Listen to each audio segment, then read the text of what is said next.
there must have been a few hard lessons that you learned along the way. Where do you want to start? The fact that I thought the best gear would make me the best photographer was like just delusional, really. This is Adam. He's an absolute machine when it comes to generating wedding bookings via social media content with Instagram, but especially TikTok. So today we're going to dive into his strategy behind his content creation. And he's also going to be sharing some big tips that up and coming wedding photographers and videographers can use to grow their business quicker. How did you find yourself in wedding photography? Was it a passion that you always had, or was it something that you kind of fell into? Definitely say a bit of passion and a bit of falling at the same time, probably. So yeah, when I was younger, I had like a camera and we used to go skateboarding all the time. And I used to just obviously back in the day didn't have the internet at first, so I used to just like get all the magazines from America with all the brightly colored pictures, fisheye lenses, wide lenses, and it just used to blow my mind. I was like, whoa, this is like just looks so awesome. So then I was like, I kind of want to capture something like that. So I just started like with a film camera, like just a little point and shoot thing. It was just something I had when I was like 11. And then just slowly moved up and moved up and moved up. And then as the years progressed, my interest in skateboarding, well, it never really waned that much, but my doing it sort of waned a lot because other things got in the way. And then I started getting into things like music. So I started taking camera to gigs. Then I started getting into just like traveling around, taking my camera there. And it was just like sort of like whatever my interest was, like the camera kind of came with me. But then each of those like past experiences I kind of picked up on. And then obviously the internet really took off when I was like around like 16, I would say. So that when like I can remember it was like, you got broadband, and it was like I spent like the whole summer on like the internet because like before that it was just like dial up, so it was like just incredible. And then through that just joined like loads of things like MySpace and DeviantArt and all these kind of like circles where like creatives sort of like met, and yeah, it just built and built and built. And then I went to, never really thought of it as possibly being a career. I always think of it as like if you was to think back to when I was younger, and I do talks in schools with kids now, and they're like, what, you can actually do that for a job? Like, it doesn't seem like a thing that you can kind of do.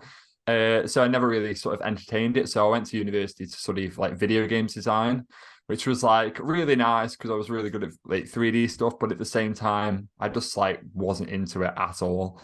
It was just too long, too short. I needed like sort of like quick sort of love from something. I needed to be entertained so fast, like unbelievable. Whereas like with video games design, you spend like an hour modeling like a hand or something, and it was like yeah, I'm like I need quicker like endorphins from something. So yeah, then photography sort of like got in the way because I went to America for a summer to do like a summer camp thing. Have you heard of those kind of like exchange programs? Sure. It's like Camp America, there's a few others, Camp Leaders and stuff like that. And you just go over and you work in a summer camp. And I had like a few hobbies, but like obviously one of them I put down was like it was photography.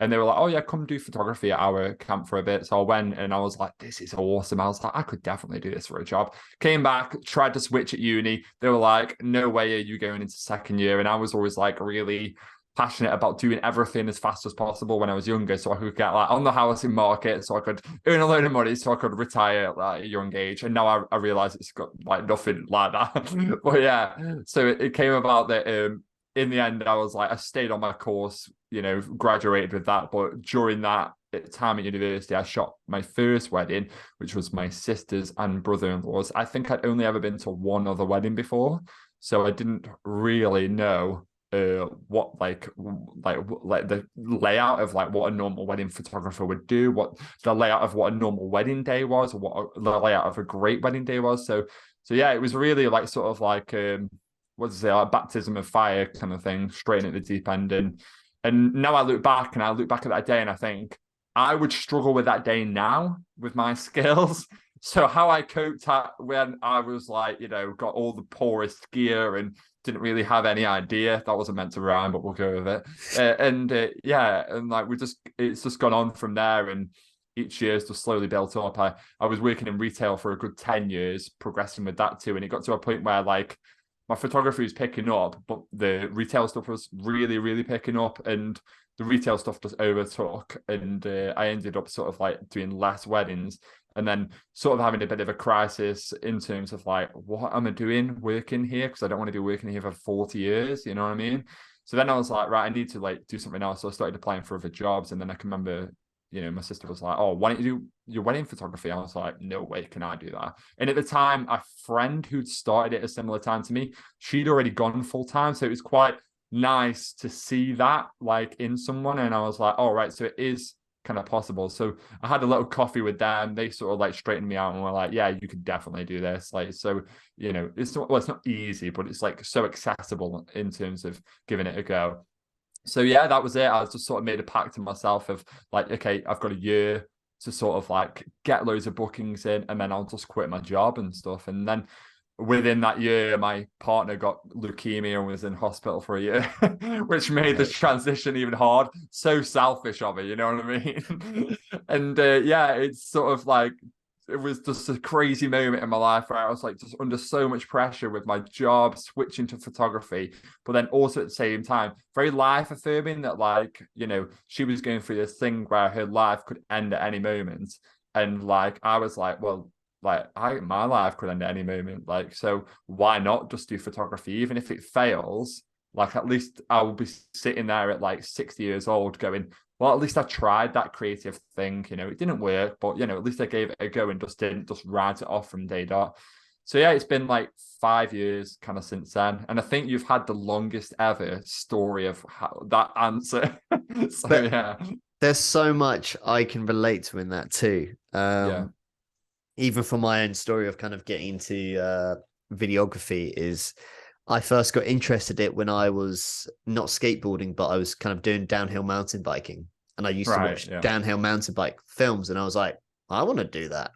So then I picked up my dad's little camera, still shooting mini DV, and started making films. And then that kind of progressed into, I think I started shooting gigs as well, especially at university. So it's interesting how those two kind of routes collide like that. And then the other thing is, it's really interesting how you bring up, like a wedding photographer, and you ask them if it was possible for you to do. And I think there's a massive thing in that, in the people that you surround yourself in actually plays a massive part in who you become as well, which is interesting. And then secondly as well, with your partner having leukemia, it's amazing how many people kind of tell the story of they needed to be hit by something hard in life to actually make them realize that they need to kind of just go out after what they truly think they want, I suppose. Well, you think of like, I mean, I'm not comparing myself to like, massive famous musicians, but every like great song has got like tragedy and like heartbreak and bad times behind it. And you think like, it does kind of like, there is obviously tragedy in the world that you can kind of see, but unless it's on your doorstep, it's really hard to sort of relate to. And yeah, like I remember that just being a big moment. But then the same of like when you said about people you surround yourself with, just like I can remember so it was Tesco I used to work for, and when I left Tesco, I can remember feeling like really bad because I'd not really been there for the past year. And I really wanted to like go out on a high because I'd just done so like great work for the company, and they built me up so much. And I can remember the store manager was like, oh my God, you're gonna make this work. He's like, there'll always be a place for you here. He's like, if it doesn't work, he said, but I know that it is going to work, and you won't even need that place. So pop in every now and again, and I'll see you, and you can tell me how you're getting on. And I was just like what a final push out the door. Like, yeah, okay, like he's lost like. I thought I was a great employee, you know what I mean? He's lost like great employee, but he's just like, yeah, okay, like just go on. And like those words just mean so much to me in a way at that time. And I felt so bad for like, not delivering on the past year and not helping. But he was just like, no one in your situation would have done any different. Go out and give it a go and give it all you've got, sort of thing, which I was like so grateful for. That's really nice. That's really encouraging. How did you kind of book your first wedding then? So my sister was part of a church, and that church has got like a sister church, and those two churches have since gone on to have me book probably 25 weddings from that, and it really just grew from that, to be honest. And it was all people looking for cheap photography, really. And, I was doing it for like next to nothing, 250, 500, you name it. I did it for it, free probably as well, in a way. But it was it was definitely like just sort of like trial and error of sort of seeing people out, and I'd just get like a random message here and there through years. And we're talking about like so I started, my first wedding was in 2010, and then I went full time. I think it was like 2018 or something. Okay. So there's a big gap there of just sort of like, 1 to 5 to maybe 8 weddings a year. It was really nothing all those years, right? And then it went from like, I say I'd done like the most like 10 in a year, and then all of a sudden I did like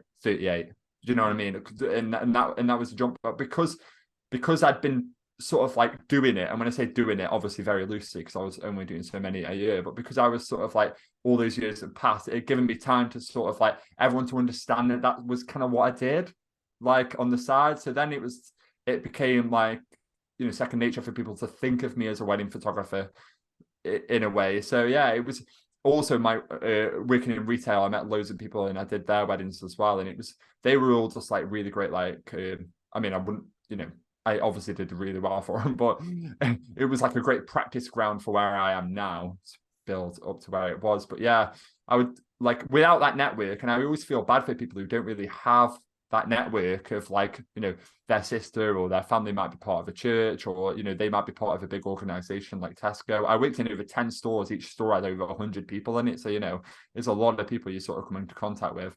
And without that, like as a starter base, I would have just had to pay for like ads or whatever, it was crazy.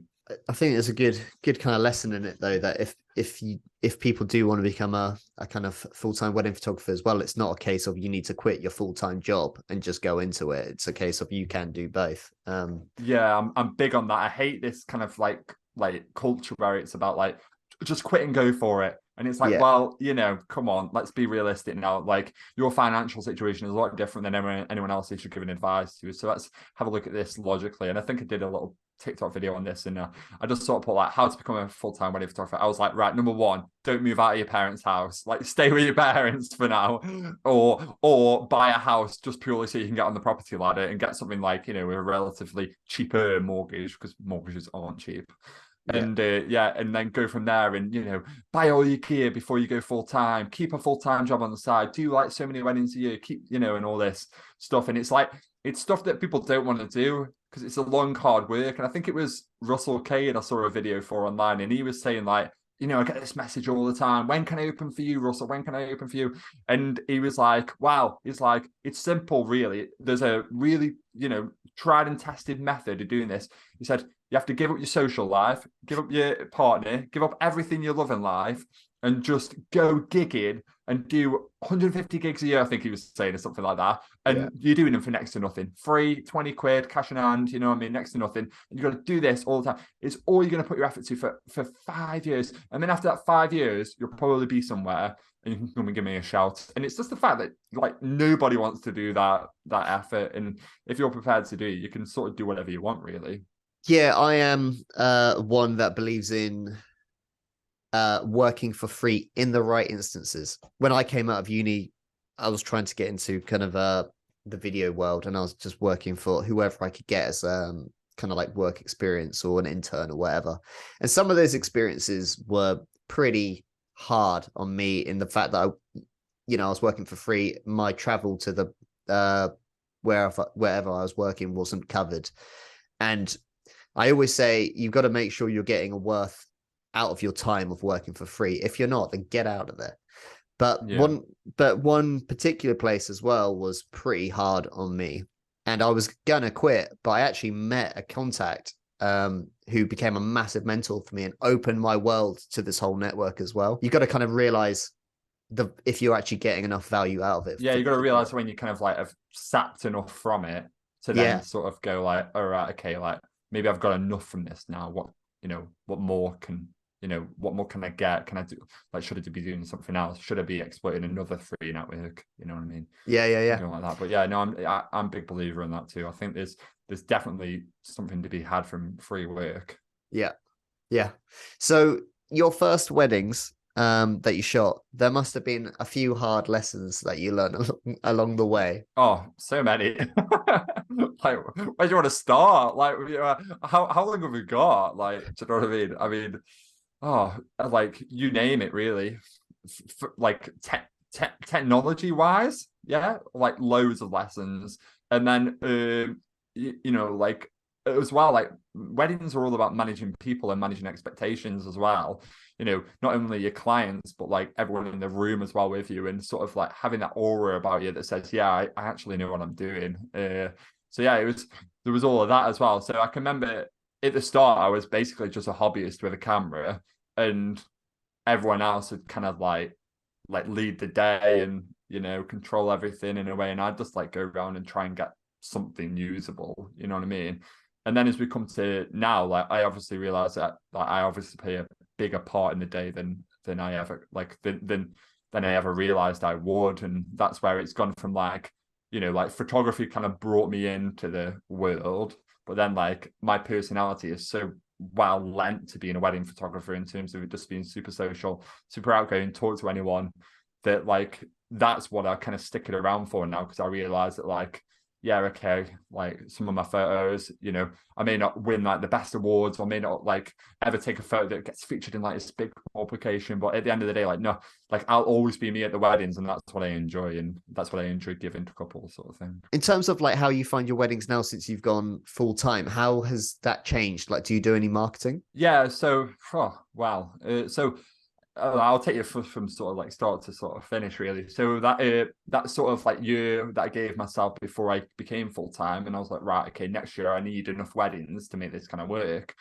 And kind of worked out how many I kind of needed, and I was like, right, I'm going to pile loads of money into this, and everything I earned from the first wedding, well, I didn't earn anything on the first wedding, my sisters, but you know what I mean. Everything I earned from that first wedding to the weddings before I quit my job, all of that money just got reinvested, and some more from my other job into photography. So like gear and stuff like I already had, and I was already capable of doing that. But then also I had a lot of money and cash surplus to spend on things like advertising and stuff like that. And if I spent it as well, I got like tax rebates and stuff like that. So I was like, I'm definitely going to spend it. You know what I mean? So yeah, I ended up spending like, I think it was like, I can't even remember how much it was now. I think it was like £1,000 to £5,000 on Facebook ads at the time. And that's how I booked my initial sort of a job lot of people. And this was back in the day of like Facebook ads actually really reaping some viable rewards, and you being able to very simplistically target couples. And I can remember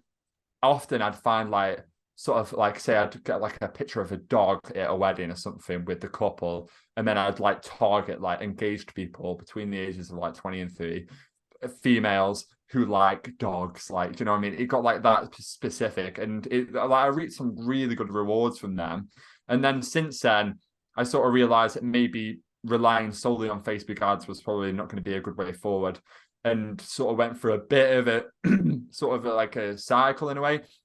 And originally I wasn't really using Instagram to sort of post content in terms of like a professional account. I just had a personal account. And then my friend who I spoke to about before, she mentioned about, you know, setting up a business account. So I did that, and then slowly over the years just started kind of using it more and more and more and more and more. That's become a great lead generator for me. Then I've got things like I went on an SEO course for some basic understanding.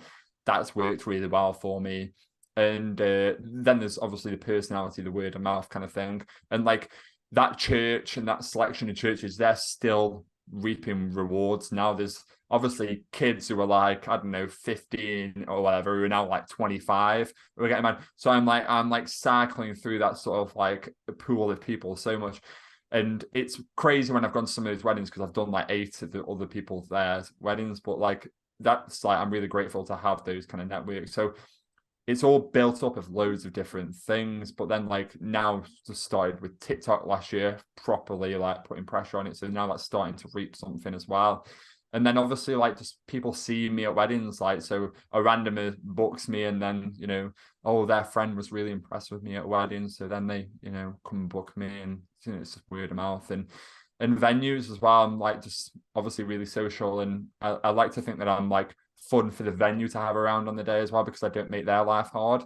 So you know, I've got like 3 wedding fairs this quarter of the year, that are all like free invite. So if I book Cool. anything from them, it's just free gain. It's just time I've used up really. So yeah, and having like all these like pots is like just great, because if one of them ever sort of like falters, like Instagram just disappears or something, I've still got the others in a way, I suppose. So I wanted to dive into your Instagram and your Do it. TikTok because your content's super entertaining. Right. And I even saw on Instagram your most recent post is about Lad Bible or Unilad reaching out to you, trying to Yeah. use your content. And you get a lot of engagement from it. So how did you kind of work out that format? Was it like a trial and error thing? Were you inspired by someone else? But I don't know. Talk me through that kind of creative process. I just sort of thought it a while ago that like there's a lot of Facebook groups out there where there's a lot of like veteran photographers on there, and they'll sort of say like, oh, don't bother with that, it's a load of rubbish or whatever. And I can remember like when before Instagram Reels came about, I was very into Instagram, and was doing quite well, but nothing really separated me from the competition. I had a nice profile, I was using some of the features, but when you went to my profile, it just kind of looked like everyone else's. And then Instagram Reels came about, and people were like saying, "Oh, I'm not going to be dancing. I'm not going to be doing this. I'm not going to be pointing at the words on the screen. You know what I mean? And doing all of that to get couples. It doesn't work and all this rubbish." And then I was like, "There's something in this. There's something definitely in this, especially if people are writing it off so easily. You know, yeah, okay, we've got to look at like where they stand. Like they've been a veteran photographer for ages, so they might have really good ties with venues, so they don't really need to do this." Whereas like this could be like what kind of separates us in a way. And I was trying to think of like different ways of things separating me. And I really liked how like with Instagram, all our profiles look exactly the same other than the content we put on it. So I was like, if I can get some of the interesting icons, like the real icons on my page, and get all these different tabs and all this different stuff going on. And when you come on there, it's almost a bit like, oh, whoa, I've never kind of seen a profile like this before. And I thought like that's going to be quite eye-catching. So then before we even start looking at the photos, it's kind of like a bit, sort of interesting in a way. So it's sort of been a bit of that. And then with the kind of like content, it's just been a trial and error kind of thing. And it's just flavor of the month for me. It's however I'm feeling and whatever I'm kind of doing. And I've taken some small inspiration in terms of what other people are doing, but then kind of like run with that in a way and sort of thought like, what's the Adam version of that?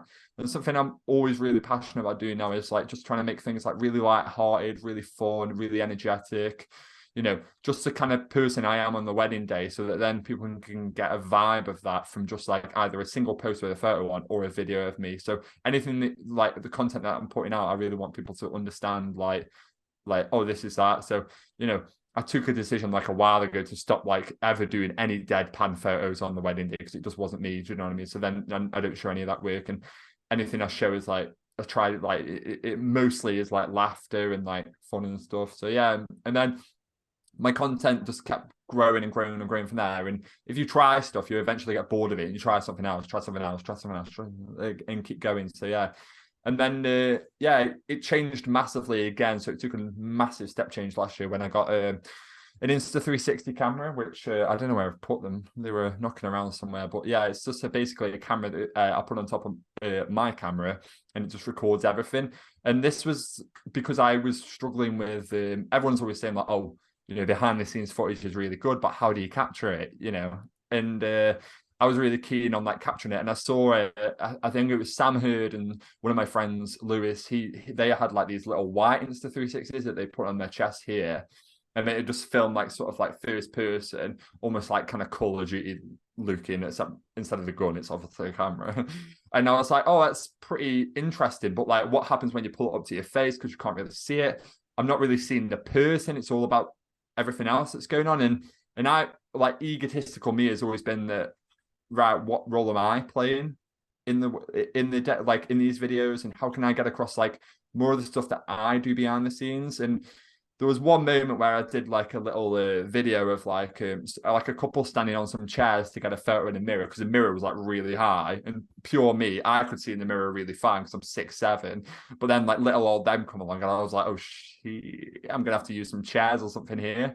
So yeah, I stuck them on these chairs, and then like next week, the couple were like, I was like, oh, I know it's like a bit weird. I was like, but I need you to stand on these chairs so I can get you higher up for this light. And they were like, oh yeah, like last week's couple. And I was like, there's something in this here, like, you know, I'm putting out like sort of what people have to do to create this stuff and what I'm doing to create this stuff, and it's then creating a bigger understanding. So it then just started playing into my wedding days and making things like so much better. And rather than turning up and people not really knowing who you are and it being quite of a blank kind of like slate with everyone at the start, I turn up and mum's like seeing my vlogs, mum's seen the funny video I did here. The bridesmaid was like, oh, are you doing some of those videos today? Oh, like, you're dead fun, you are, aren't you? Because I've seen you. And I'm like, so I'm already on like that higher stage already. I don't have to like sort of prove anything to anyone. Often it's a really great, and since growing that like kind of elevated platform, which means my photography gets better, I've been like, well, why wouldn't I do more of it? You know what I mean? So yeah, that's sort of a long and short of it in a way. When someone does reach out to you, what does that kind of process look like? How do you kind of go about giving your details to them? What just walk me through what that process is. Yeah, so obviously got a contact form on my page. So I normally take inquiries like one of like two ways. It's either contact form on my website or through Instagram normally. Rarely I'll get someone reach out on another platform. My Facebook's got like an automatic, inquire, like a message that says like go to my website and inquire, because I just haven't got time to check all these platforms. Every now and again I'll get a phone call from my Google like listing on there, my free like business listing. And different things like that. But yeah, 9 times out of 10, contact form, people fill that out. And I've got a few interesting, well, I say a few interesting, I've got one interesting thing on there which I like people to fill out, which would be like my Instagram tag section. So I always love to try and connect with them on Instagram as well as through email, because I think email is very formal, Instagram's very informal. And once I get them onto Instagram, and I can show them all the content on there, because they might have come from like Google or just a recommendation or whatever. Once I get them onto Instagram, they sort of like, it's so much easier to get them to fall in love with me, because my Instagram is, I would almost say, stronger than my website in a way, and it shows more of me. So yeah, I just do like a generalized kind of reply, and then I've got a little bit of I'll add some personality at the top, so it'll just be like talking about them, their venue, what I can do for them, maybe link a full gallery that they can take a look at if I think it's right, or link a blog post if I haven't got like a full gallery. And then my little secret weapon has been like sending them like sort of an intro video of sort of saying, oh, hey, this is Adam, thanks so much for inquiring. And these are like normally about a minute long. They're really great. They get really positive feedback, and it helps me to sort of like separate myself from the competition.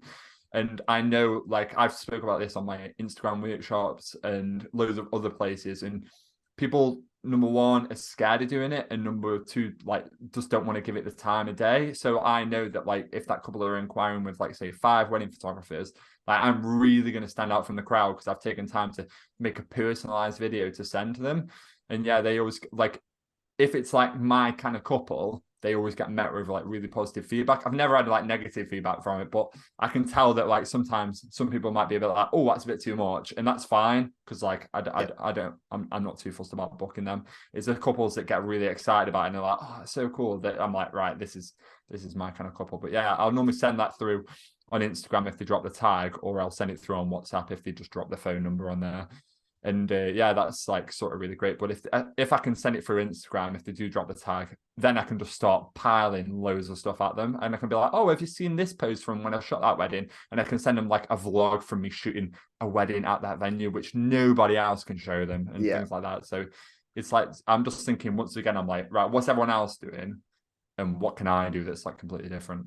You ever had like any kind of weird interactions or had to turn people down or anything like that? I suppose like there's been kind of times in the past where I've sort of thought that this wouldn't be a good fit. Yeah. And you can normally tell from the start, or some, like, I'm always very wary. I don't know about you, but I'm always very wary of when people reach out to me and they've been recommended by like a family member or something, and the family member's just gone, oh, just go inquire with Adam, and they've really not done their research and stuff. And I'm like, okay, right, I was right for you, but am I right for this person? Do you know what I mean? And quite often you'll find that, like, I'll do a wedding and I'll like be like, oh, they've got like 10 brothers and sisters. This could be 10 different weddings eventually. But you look at them and you go, well, this couple are quite geeky than I'm shooting, and they're quite like undercover nerd style. But whereas like their brothers and sisters are like really into sport and a bit loud, like a bit different, you know. So it's sort of like when people reach out like that, I'm always very hesitant to sort of like, because they normally have seen me at a wedding and they just want to book straight away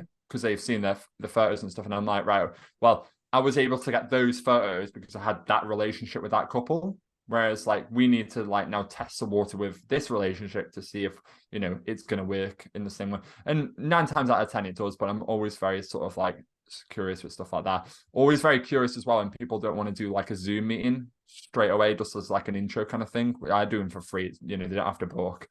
And yeah, I'm always like a bit like, I'm not sure, because like it can sometimes be quite hard to then keep them on track with like how you want to deliver their wedding day and their wedding photos. So you can get to the point of doing like a final meeting and then like requesting heart-shaped group photographs. They've got like a group shot list that's a mile long, and they don't understand that I do my own kind of thing with that. They, you know, they're planning like just stupid stuff, and it's just like I'm like, oh, you've really not got the vibe. I really should have like had another barrier in place, or like not been attracted to the fact that you're about to send me hundreds of pounds without me even having to try. So yeah. Well, it has to be the right fit for you and for the couple at the end of the day, doesn't it? Yeah, big time, big time. And that's a funny thing that you sort of go through, because sometimes you're like, oh, obviously I wouldn't mind a bit of money, you know what I mean? But then at the same time, you're gonna be like, well, this has got to be what's right. And what's great is when you have that couple where you do click loads, and it's just so awesome, because then on the wedding day, it's just like, I just don't even have, well, obviously I have to try, you know what I mean? I'm not saying I don't have to try, but like I could take photos of anything and this couple are going to like it because I've already got them at 11. Like, do you know what I mean? They're not even considering the fact that like they could have had other wedding photos. It was always going to be me, and they just wanted me to be a part of the day. It sounds dead egotistical to someone who's not in the wedding world and doesn't understand this, but yeah, it's very much a case of like a lot, like the couple I spoke to, it was like a few days ago now. We like, as soon as we got on the call, we were having a banter back and forth. It was great. And like, we just like, it was just really funny. And just like, I was just like, I know they're going to book like straight away. And then straight away, email comes in and they were like, yeah, we couldn't even sleep on it. Yeah, let's do it. And it's those kind of ones that sort of like keep you going because you want more of that sort of thing. And then in your off season, what do you get up to? Oh, man. So like so this off season has been sort of catching up with weddings. So I did like 4 weddings in December, which is like super rare for me. So I'm just on the last one of them now. So I've just got to finish editing that.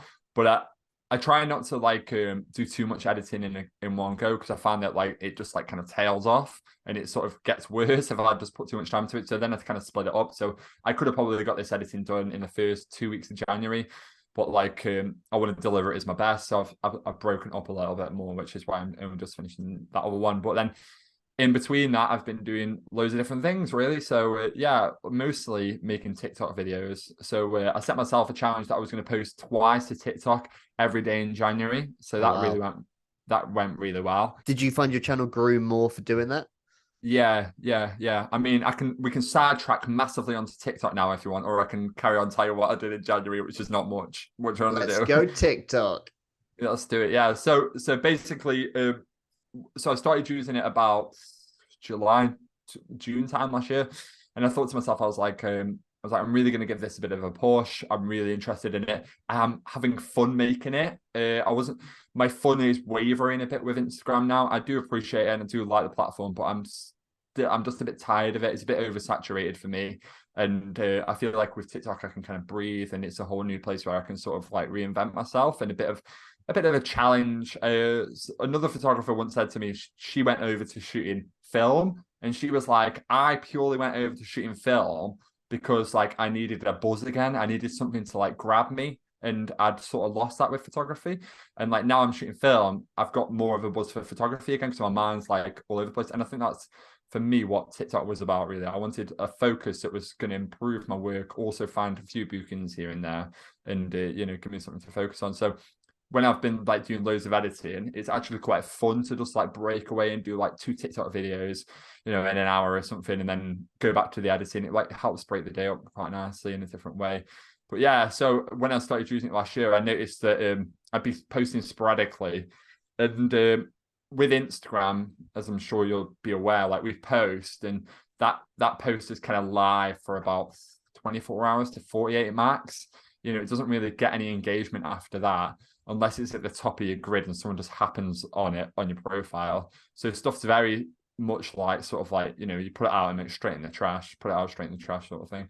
Whereas like with TikTok, I found that it works a bit more like what YouTube works like. So if you sort of engage with my content on TikTok will then feed you more of my engaging videos, even if they're like 4 months old or something. It will try and like say, it's like gone, oh, you like that TV show, obviously. Oh, you like that show? Oh, right. What about some more of those kind of episodes? Because TikTok wants to just keep you on the platform, obviously. So yeah, if you're creating like great engaging content with that, then it's going to feed more and more and more videos from that person until they eventually follow you, and then it'll feed them even more stuff. So that's what's been really great. I sort of honed in on that, and then I sort of honed in on the fact that like there's this very much this like consumer and creator platform rather than like creator, which Instagram is. So if you look at Instagram, everyone's like a somebody on there. Everyone's got something to say. Everyone's got something to post. Everyone's got something to do. Whereas TikTok is very much there's the creators and then there's the consumers, and all the consumers have got nothing on their profile pretty much other than they see how many people they follow, that kind of thing. And they've maybe posted like 1, 2, 3 videos max, and they're just like awful content. So it's very much more like the kind of YouTube platform where the content isn't as oversaturated because it's not as easy to do. So whereas Instagram, it's just like, boom, there's a picture of my food. There's a bit of wasted space on the news feed now. Do you know what I mean? Whereas TikTok's really like, okay, right, we're only going to show obviously awesome content. So it becomes very deflating if you're not very good at doing it, but it's still very addictive to sort of watch and be entertained by. So like all these cogs are like turning in my head, and I'm like using the platform even more. I'm like, oh, this is so great. And yeah, so I started using it in June, July time last year, and I was on 100 followers. I'm now at like 7,100. So it's just 6 months really of growth.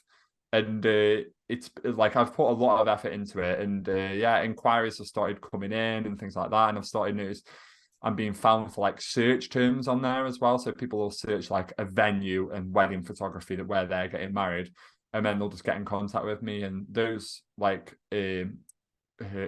contacts have been really strong as well because they've seen the videos and they just fall in love with it straight away because they haven't seen their venue on TikTok and it's all fresh. So yeah, I think that was the main thing that I was like, right, this is like a platform of the future sort of thing. So I wanted to like jump on the train as early as possible. Sort of thing. Smart. No, smart. Yeah. And do you see yourself doing wedding photography forever? Oh man, what a question. Like, I don't know.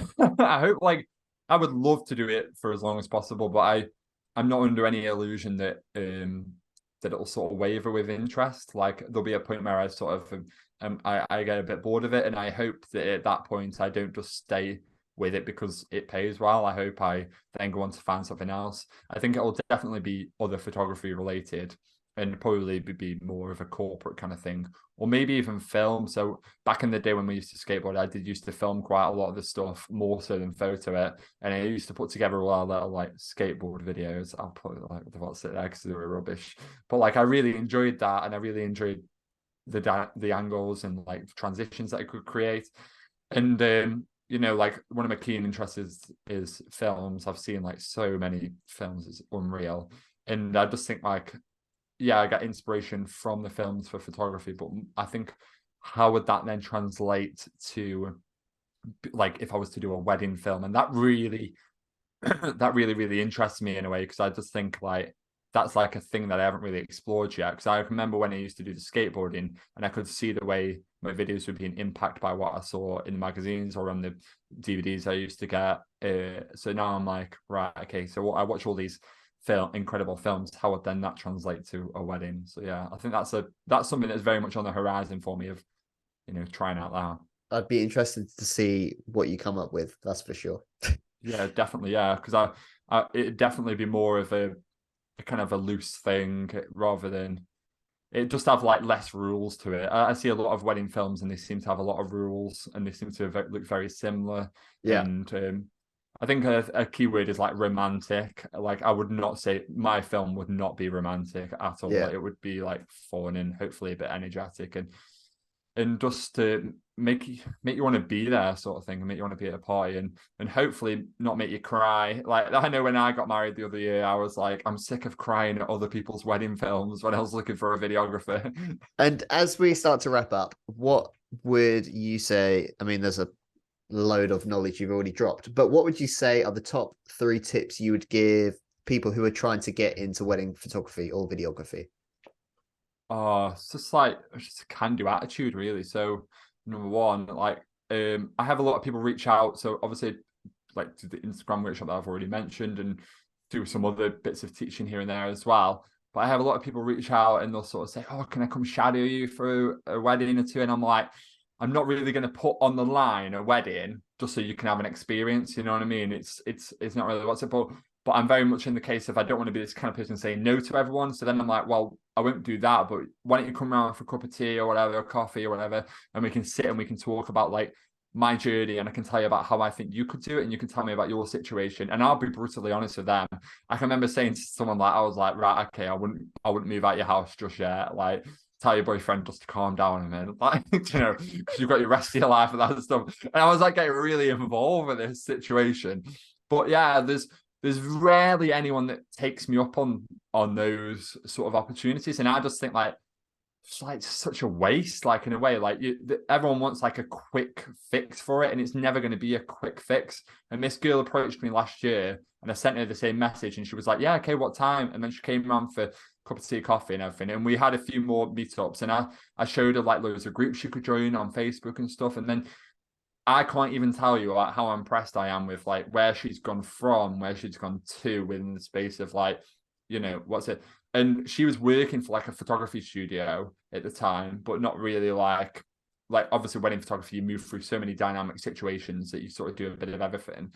And yeah, it's been a lot of learning for her in a way, but it's been really interesting to watch her grow and watch her, you know, like at one point, like she was going to come on a wedding with me. And then next minute, she texted me. She was like, "Oh, I've just been down to Oxford to shoot with such and such." I was like, "That is insane." I was like, first of all, Oxford is like miles away from where we are. So, like, number one, that you just got in a car and went there for free, like, you know what I mean? I was like, nobody else is doing this, and if you keep doing this, like, you're gonna just grow so much faster. And I think, yeah, it's having that sort of thirst for it that you can, you know, make your life better in a way and have a more rewarding job. Like number one, I would say like the other stuff's just being like financially responsible as well. Like there's so many like wedding photographers, probably videographers as well, that are just not over the finances enough. And it sounds like dead nerdy stuff and oh, like I'm a free spirit, I'm a photographer, you know, I don't have to worry about that stuff. And it's really just not the case. Like, you know, you shouldn't be getting to January and being surprised at what your tax bill is. Like, you know, it should have already been paid and sorted already, because like that's gonna like alleviate the pressure for you to then be a better photographer. Like, I just don't understand why anyone would put themselves under that kind of pressure. But hey, people, man. I know so many people this year that were as well. Yeah. That's why I mentioned it. I was sick of reading stuff on like Facebook and stuff of people saying, "Oh wow, that was more than I was expecting." Well, okay, right. How much were you expecting? Like, where are you getting these calculations from? Because it's not hard to work out, and there's software that will even do it for you now. You know what I mean?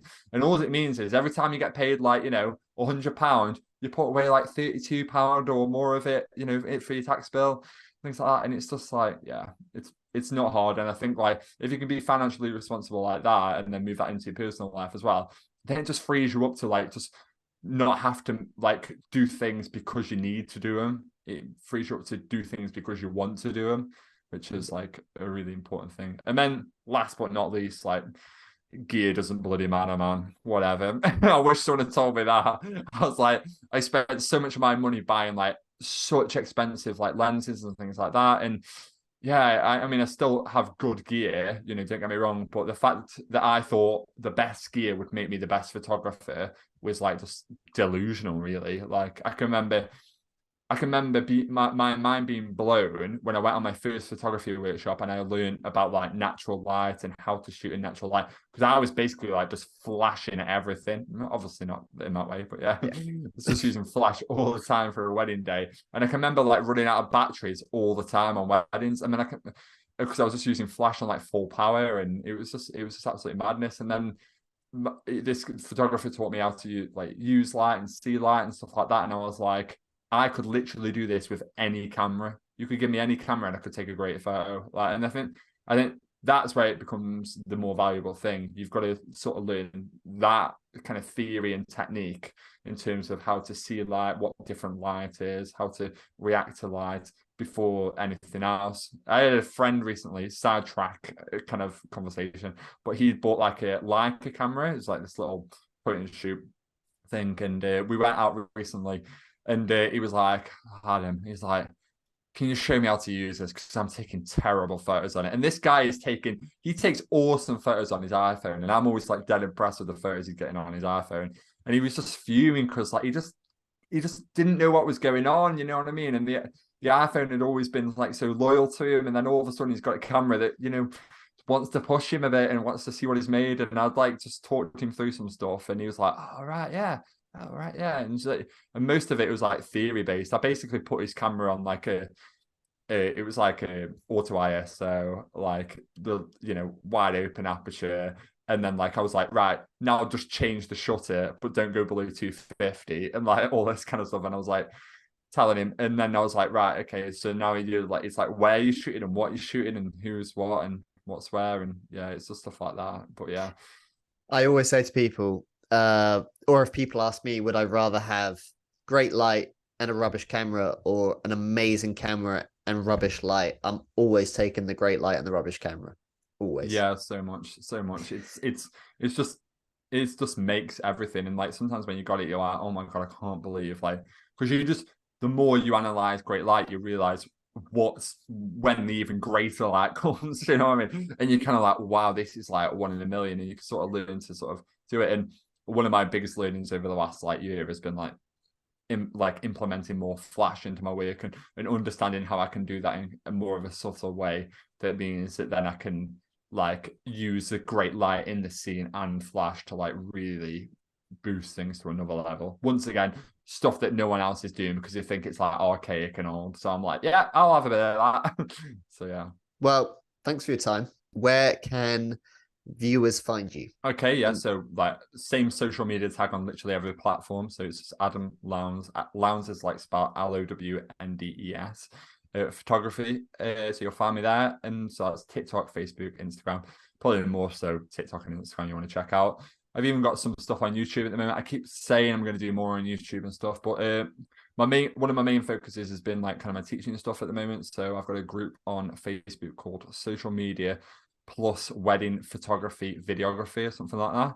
And like in that group, it's like free help for anyone that wants help with their social media and things like that. And obviously I won't go into like all the golden nuggets of like what I've got to share, because I'll be selling a like Instagram digital copy later this year that's on YouTube that people can watch. But yeah, it's a really great starter for 10 of like, I understand that when people get Instagram, they're sort of like, oh my gosh, it's so overwhelming. Where do I even start? So it's really great for like just understanding like someone who's been using it for a while's perspective on like hashtags, stories, reels, for example. So yeah. Perfect. Cool, man. Thanks, dude.